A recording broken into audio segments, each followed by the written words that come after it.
Greg. Thank you so much for agreeing to do this interview with the Thinking Working Politically Community of Practice. I am thrilled to have this opportunity to speak with you about your new book, Inside the Political Mind, The Human Side of Politics and How It Shapes Development. But let me start by introducing you briefly for the benefit of our audience. Greg Power is not only a great name, but also a perfect aptamine, I think, given that he has been working on understanding the politics of development for the better part of 3 decades.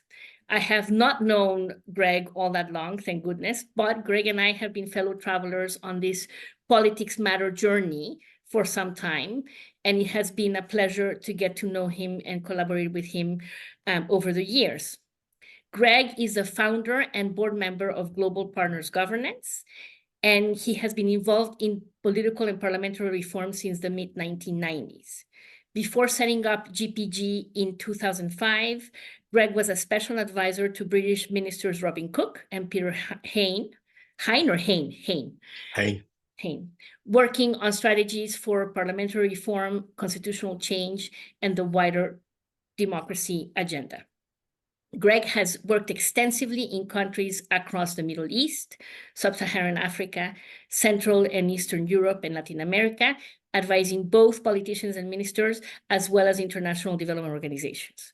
Drawing on this experience, Greg has just published his book, Inside the Political Mind, which explores how norms, public expectations, and the personal interests of politicians influence the path of political development. And I should also say that the book has been getting rave reviews from the Financial Times, The Guardian, and also from former Secretary of State for International Development, Rory Stewart. So all this very exciting. Well done, Greg. Tell me, why this book? Give us, if you have it, an elevator pitch about what it's about, how it came about, and what you're hoping to accomplish with it. Did you have a specific audience in mind when you were writing it? I was going to say, Alina, it's lovely to be with you again. We should probably stop there because I'm not sure it's going to get much better than that introduction from here on in. So thank you for that. It's very kind. Yes, the book is has been, you and I have been talking about this sort of stuff for a long time.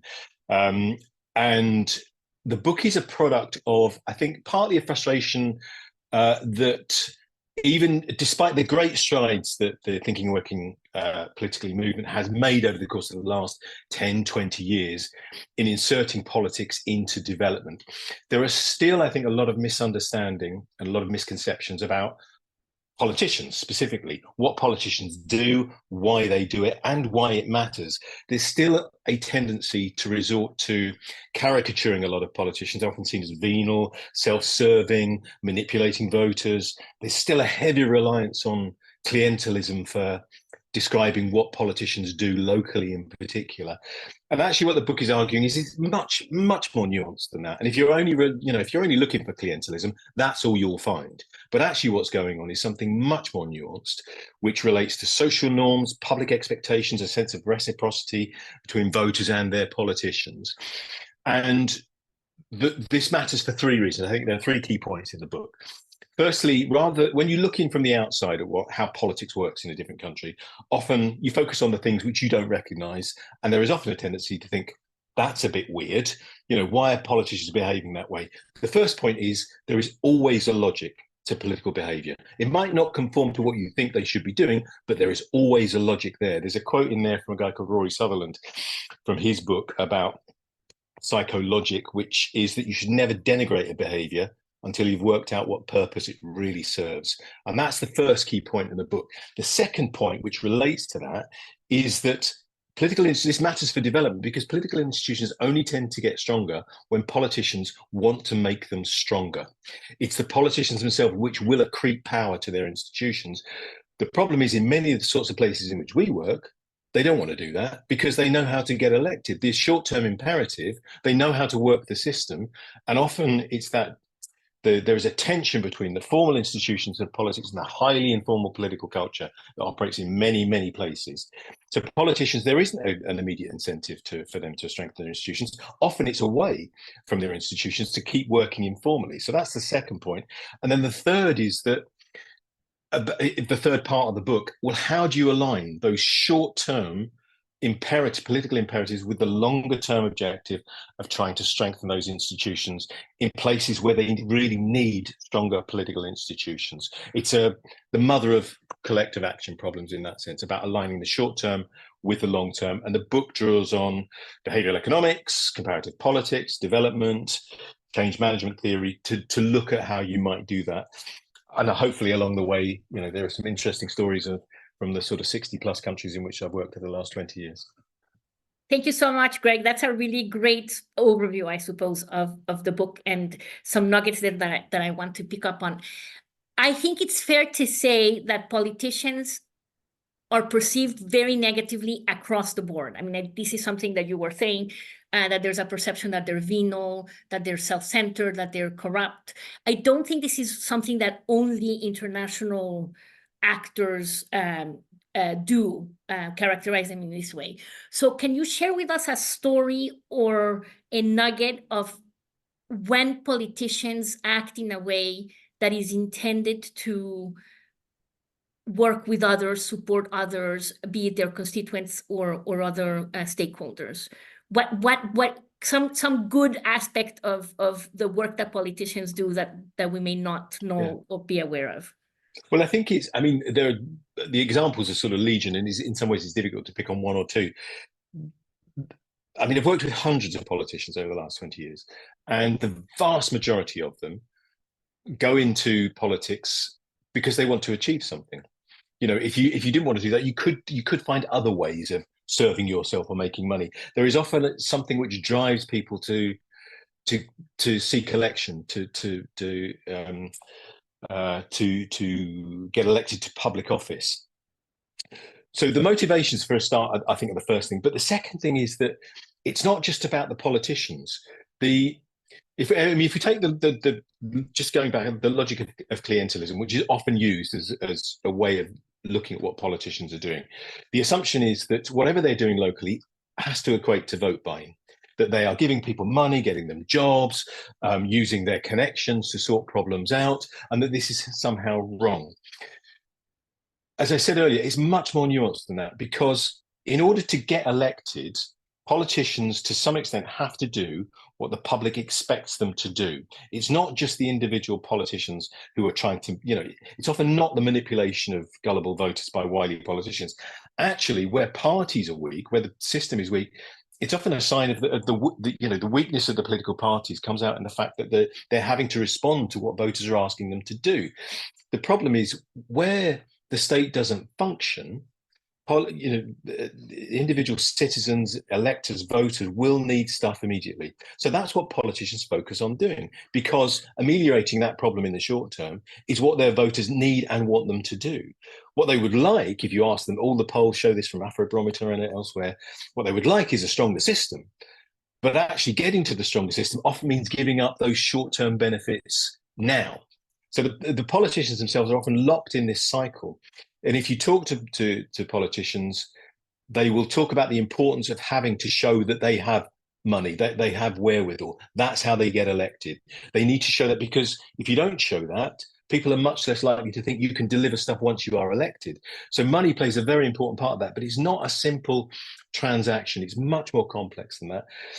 And it's like the analogy that I use in the book, and this is one that one of your tutors or heroes, Guillermo O'Donnell, has touched on in the past. If you look at the way that traffic works in different countries, there's a real parallel with politics, because if you're driving in another city, the road furniture is going to look pretty similar wherever you are in the world. There's usually white lines in the middle of the road. There are normally stop signs and traffic lights. The way you drive is very different. Learning how to drive in another place is learning what's going on. What are all the norms and assumptions that other drivers are making in this place? And what often happens where the traffic system is bad, drivers look for shortcuts. They will find ways of getting around the system in order to get to their journey as quickly as possible, because that's what they need to do today. In doing that, they're often making the situation worse for everybody, including themselves, because you're just increasing the number of traffic jams. And if you ask them what they'd like, is a much more logical transport system, traffic system, where the flows are much more normal. but they have no power to do that. So what they do is they focus on how do I get as quickly as possible to my journey today. And that's what politicians are doing in almost all of the places in which we work. They're trying to work out what's the shortest way I get to my destination today, but they're making their own lives more difficult, as well as those of their constituents in the long run, because they're not solving those problems in the long run.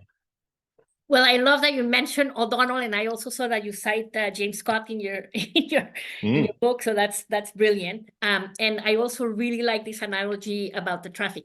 What I talk about a lot is traffic lights. You know, depending on where you are, you will stop at the red light or not, right? And you better know which countries obey the traffic rules as are, you know, ascribed by the red lights.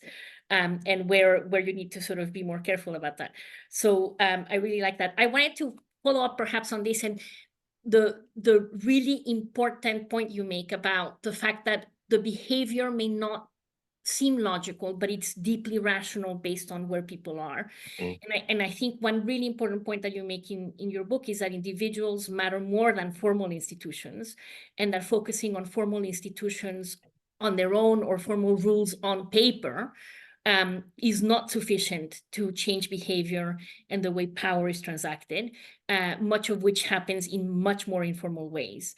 So can you tell us a little bit what this implies for institution building? And I'm thinking here, the rules of the game, both formal and informal, and what institution building from the inside, as you have put it, actually looks like in practice. Sure. Well, I should mention before we started this, we were talking about swearing. So I'm about to swear, just so you know, because it appears in the book. But there's a joke, but the British comedian Arthur Smith told this joke probably a couple of decades ago about the English cricket team when it had a clutch of good players, but kept losing matches. And his line was that the cricket team was good on paper, but shit on grass. Now, that's the case with, I think, an awful lot of political institutions. And my experience has been shaped we've been working with the Iraq Parliament since 2008, but I've also been to, after the Arab Spring, we were involved in Egypt and Libya, and bits of Afghanistan and elsewhere, where there very much was a sense of, well, you need a certain, type of institution in this place. In many ways, Afghanistan was the peak of that. And if you look at what the international community were trying to create institutionally and constitutionally in Afghanistan, it was a raging success because they did pretty much create the constitution and the institutions that they were after. The problem was they didn't take any of the people inside those buildings with them. The politics remained exactly the same as it was. It wasn't touched by the institutions.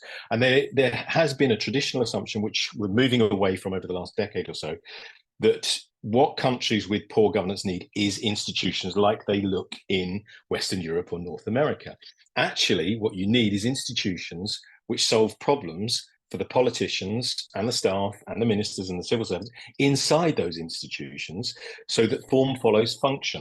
If you think about one of the books I reference is Henrik's book, The Weirdest People in the World, where he talks about Western educated, industrialized, rich and democratic, and the sense that if you're looking at it from the world from that perspective, things do look weird. Actually, we are the weird ones.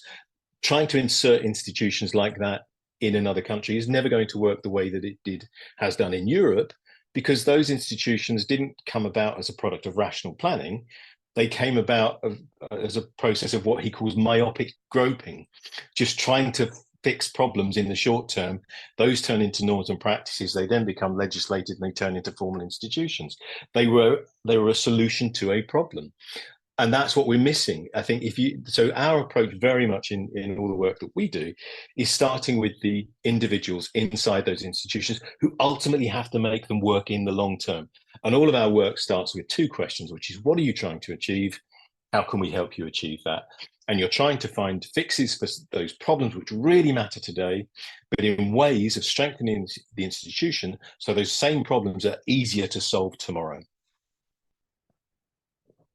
Yeah, thank you so much for that, Greg. I think that's super important. I think the fact that there's so much focus on what institution form should be, irrespective of whether or not those formal institutions meet the needs of those who are intending to use them, is really, really crucial. And this issue about understanding the functionality that some practices that we may perceive, as you were saying, as corruption or vote buying or what have you, the functionality that they have to solve everyday problems, right? So you end up having situations where people feel that they have to, that's the only option they have. So there's a functional issue there that you really have to take into account. I wanted to ask you, because I think we agree very much that formal institutions on their own are not enough to change behavior. But I also feel that, and you probably agree with this, that there's a real interactive dynamic between individuals and formal and informal institutions, or the rules of the game, let's call them. And that these will be very important in terms of shaping the behaviors, the incentives, the interests, and the environment within which individuals operate, right? Can you tell us a little bit what that implies in terms of what politicians actually care about, what drives them, and what actually does shape their incentives and their behavior? There's a quote from Churchill in there towards the end of the book, Churchill's famous comment that we shape our buildings and afterwards our buildings shape us. But at the beginning of the book, there's a chapter which is about why parliaments fight. And if you go, there's a website called Parliamentary Fights, I think it's called, which is basically YouTube footage of MPs knocking lumps out of each other. And the sort of tone of the website is, well, this is sort of an aberration. Look at these silly people fighting each other. Did you see Mexico there? Because they actually have quite a lot of fist fights. I think, Mexico, I think, is in there. And the book goes through examples from Jordan, where there was actually one MP tried to bring an AK-47 into the parliament at one stage, through I think, Ghana, India, Albania. There's very interesting footage of a fight in Albania where there's just a melee in the middle of the plenary session, and you can see one MP who's carrying a 40-inch flat screen TV towards where the Prime Minister is sitting now. He got stopped. God knows what he was going to do with this thing if he got anywhere near the Prime Minister. But anyway, leaving that to one side, the serious point about that chapter is that actually the book makes a distinction between what the rules say and what the rules mean.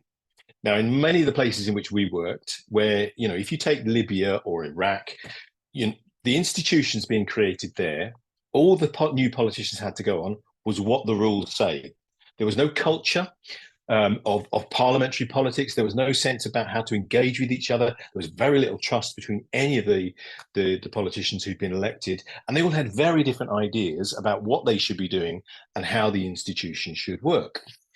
Now, working out what the rules actually mean in practice is often a process of real friction, of testing the rules almost to destruction. And often, you are testing them literally to destruction because the institutions fall apart.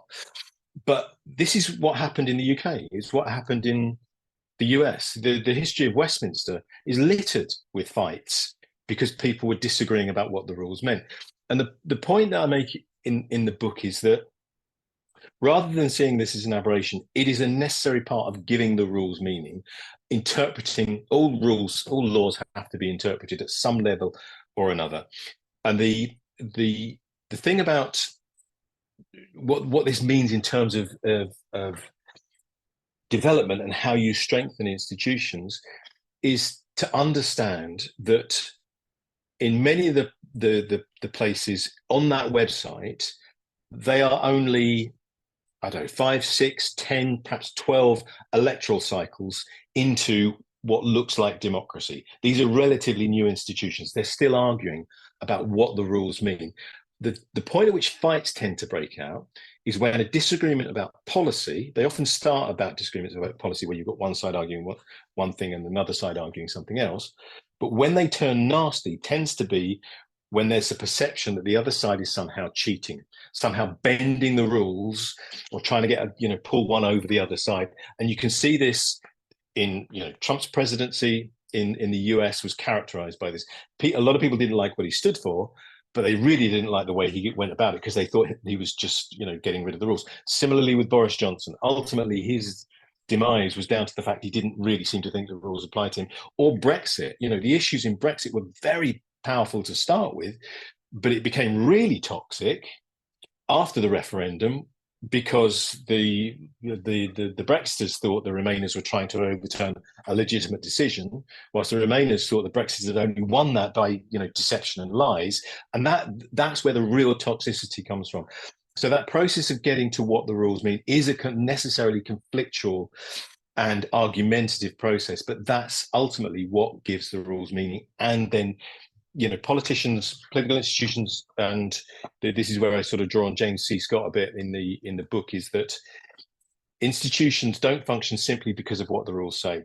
They function because of all the norms, assumptions, institutional patterns, the stuff which, like driving, what's going on in the head of the drivers in this place? What are the norms here that you're working with? That's how institutions are given their real meaning and how they learn to function effectively. But that is a long, drawn out and often conflictual process.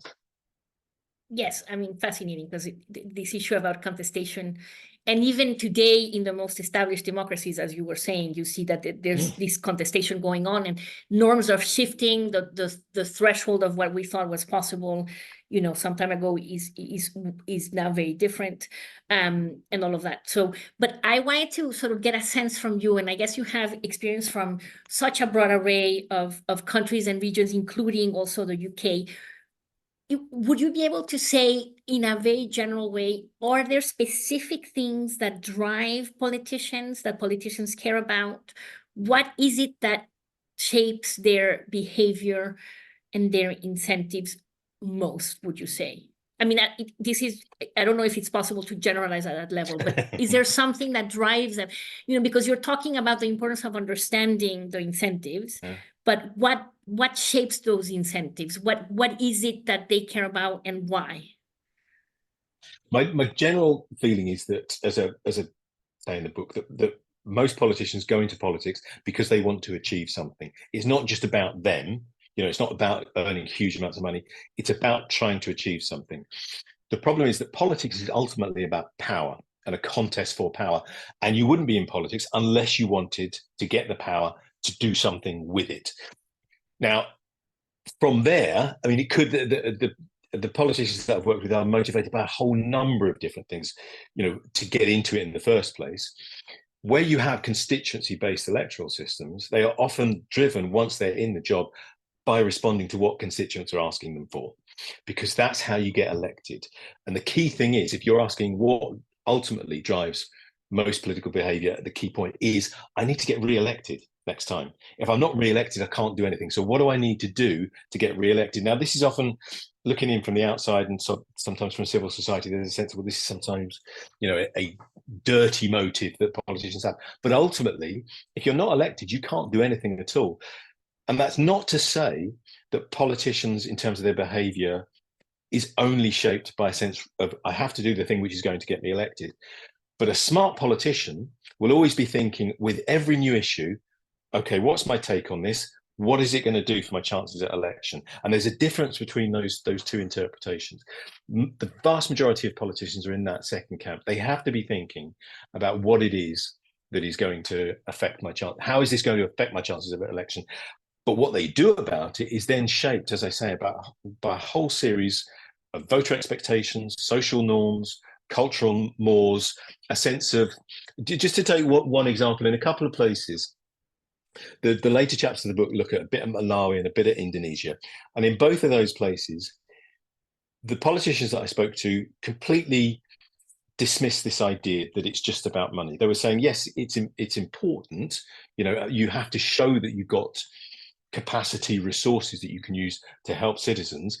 But often in places, you would be breaking a social norm if you pointed out what the amounts of money that you'd been given to people. They would be breaching those norms, and people wouldn't vote for them for that reason. And in Indonesia, there's a very interesting study which I refer to, where it was summed up by a quote from a voter who was saying, look, people, it's difficult to buy people's votes here, but you have to give people money, in the sense that you have to show that you've got the money. But if there was a direct transaction, you would probably have a problem at the voting booth. And it's summed up in the quote, look, I think money is important, even though it's really important, was the summary of that. Sorry, what is the quote? Money is really important, even though it's really important. Even though it's not very important. Yeah. Oh, okay. Even though it's not very important. Okay. It's like we could have ham and eggs if we had ham, if we had eggs or something. Let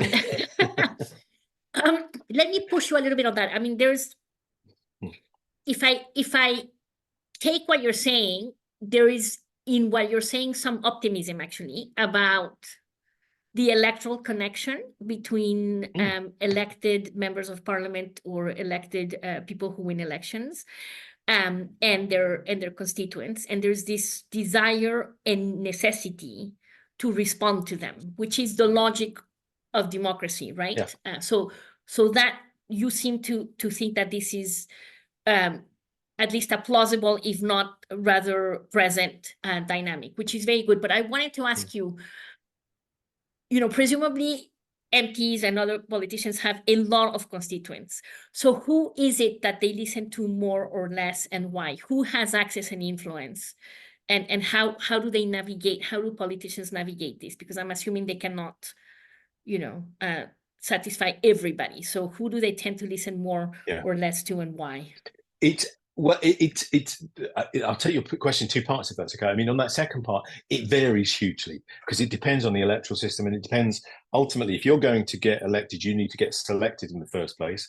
And every country has different ways of selecting their politicians for the election, which creates, as I explained in the book, all sorts of different sort of permutations and often counterproductive incentive structures. But I mean, in a constituency-based system, once if you're selected for the party and standing in the constituency, you have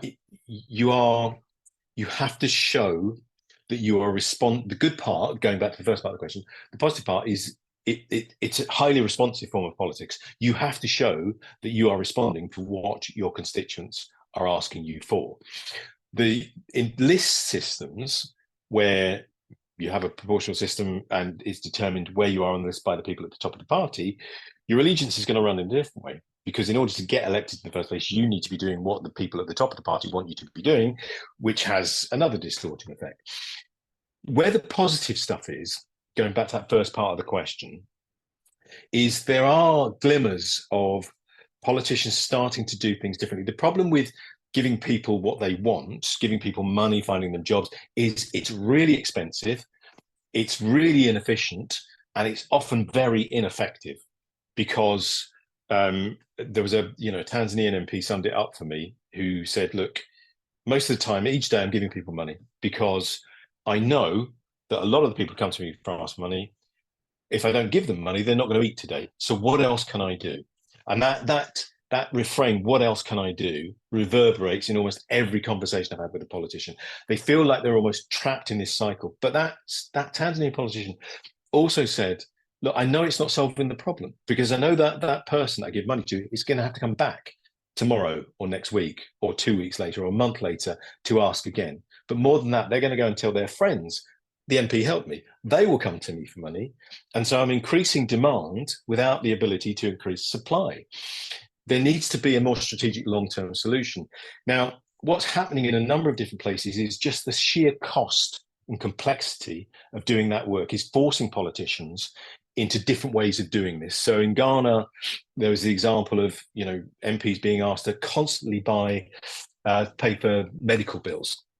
And this has resulted in certain parts of the country setting up community hospitals. So rather than giving each individual person who comes to you the money for their bills, you're trying to get a collective solution, which gets to all the people in the community at the same time.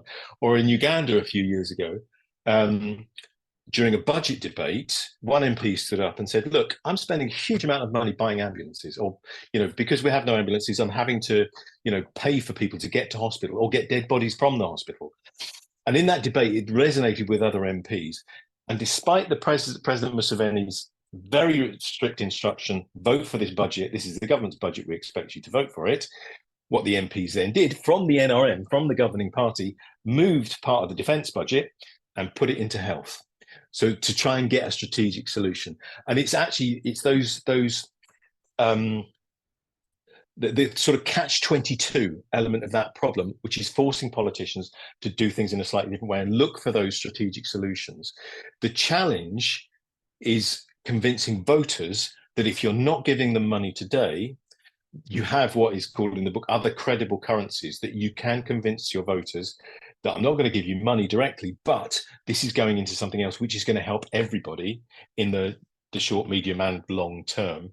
And again, if you look at the Afrobarometer studies and others, if you ask people what they want, they do want that they don't want the handouts, they want the development. It's just that they don't necessarily trust the politicians to give them that development if they're not giving them the handouts. And that's where the trust and rebalancing that relationship between voters and MPs is really important. Yeah, and I'm imagining that, individual voters voting in elections every several years have some power, but limited power. And you were talking about the money and how important it might be. And I'm wondering what might be other factors or drivers that are important in shaping what politicians do. And I'm thinking, for example, of the role of organized crime across regions, really capturing politics. They don't want to be physically seen officially as running the country, but behind the scenes they might as well be, right? So what is that? Can you tell us a little bit about that? About sorry. Well, I mean, you are focusing a lot on politicians wanting to respond to their constituents and voters, the power of voters and that electoral connection.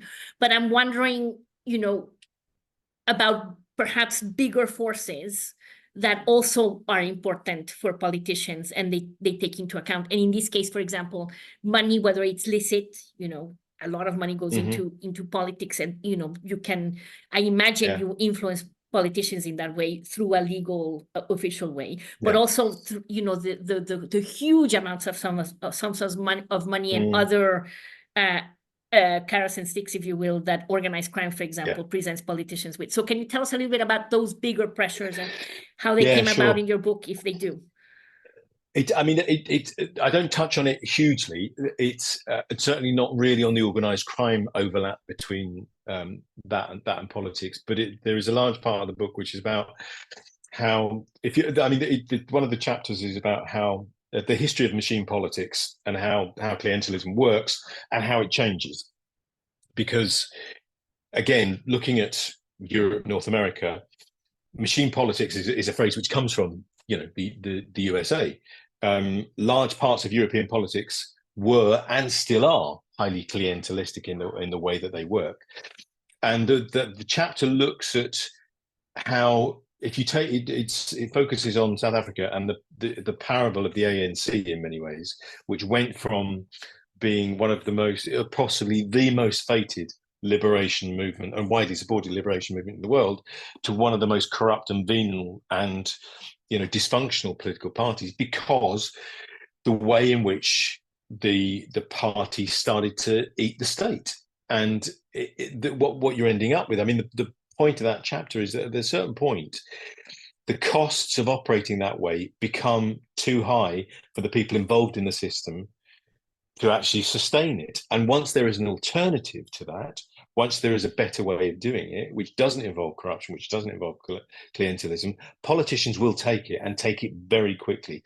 But for as long as there isn't an alternative, for as long as lots of people are benefiting from it, from a tight system, and you can see this in many, many countries where a central cohort of politicians are clearly benefiting from the fact that the state is highly corrupt, they will do everything that they can to keep that going because they are personally benefiting from it.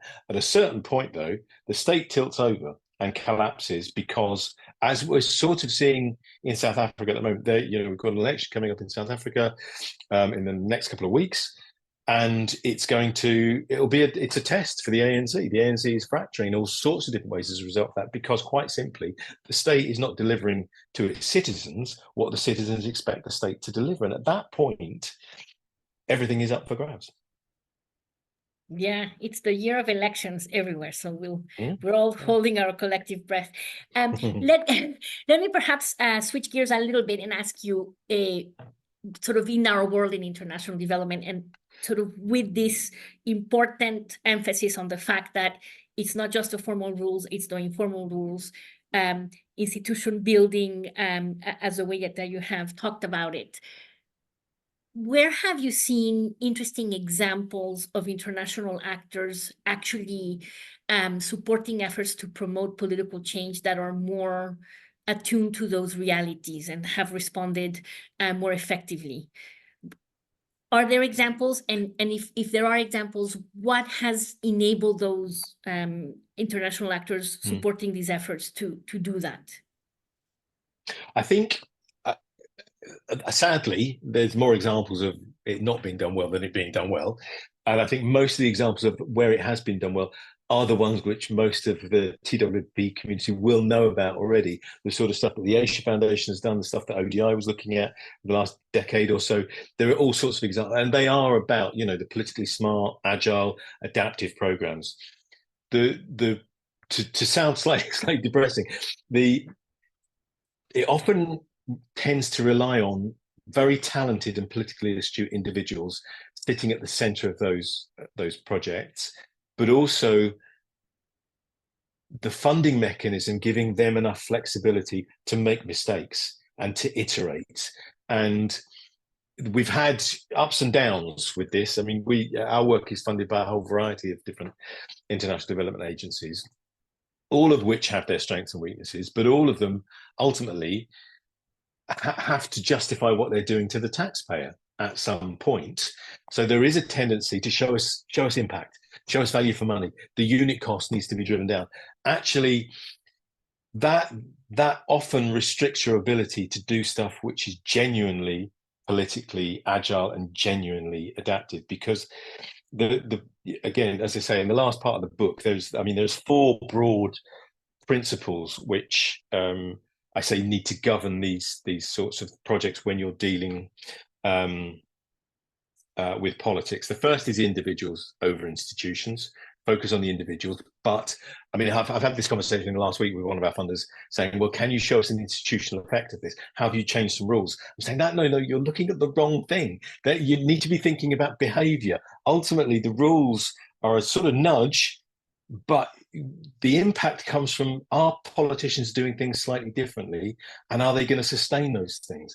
So individuals over institutions. Secondly, personal interest and political principle. The point that I make in the book is that the history of political reform, it looks at a lot of the UK and Westminster, the history of reform is often those changes which help politicians to do their jobs better, and often have a personal benefit for them, but also give them the chance to stand up. There is a principle involved here, and I'm doing this because of the principle. Now, that sounds duplicitous and deceptive, but it's true of almost all change in every institution. There needs to be some sense in any organization when change is in the air.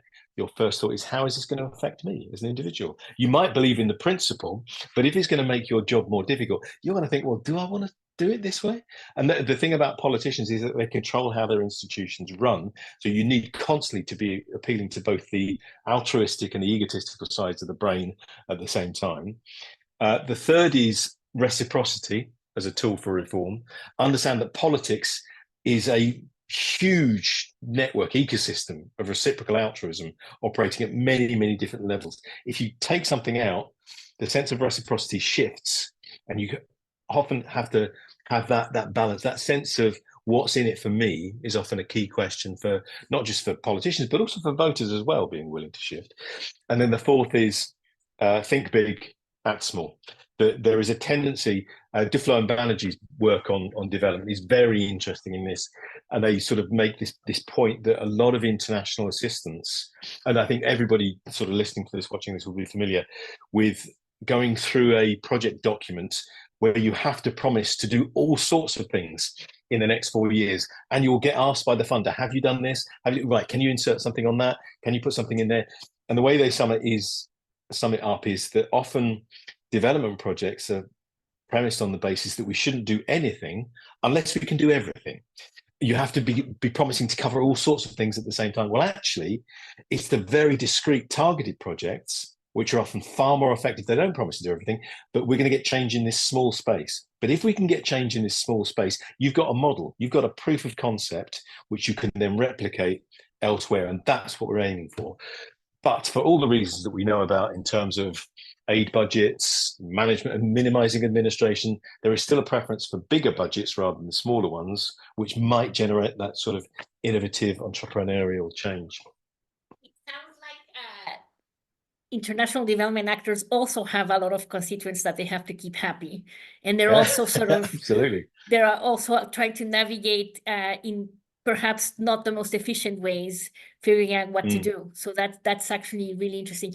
If there is a key lesson or message that you wanted to leave with the Thinking Working Politically Community of Practice fellow travelers like yourself and me, what would that be?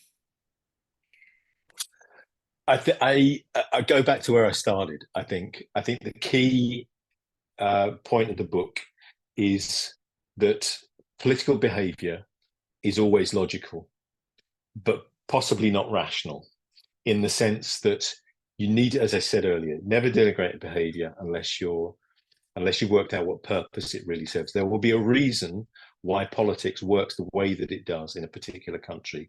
Rather than assuming they're doing it wrong, work out, or that it doesn't make sense, work out why it does make sense to the people who are doing it. Once you've got that, you've then got the basis for building reform. And as the title of the book comes from that central principle, that all political change has to start inside the political mind, understanding what is logical to the politicians who are doing it, and it needs to work outwards from there, and that's the institution building from the inside, working with the logic that is currently there and seeking to tie that short-term logic with the long-term strategic objectives of strengthening governance.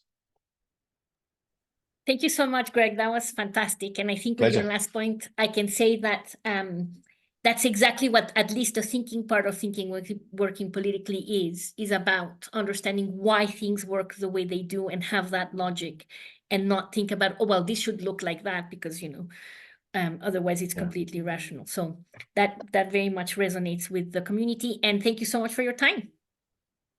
Brilliant. Thank you, Alina. Much success.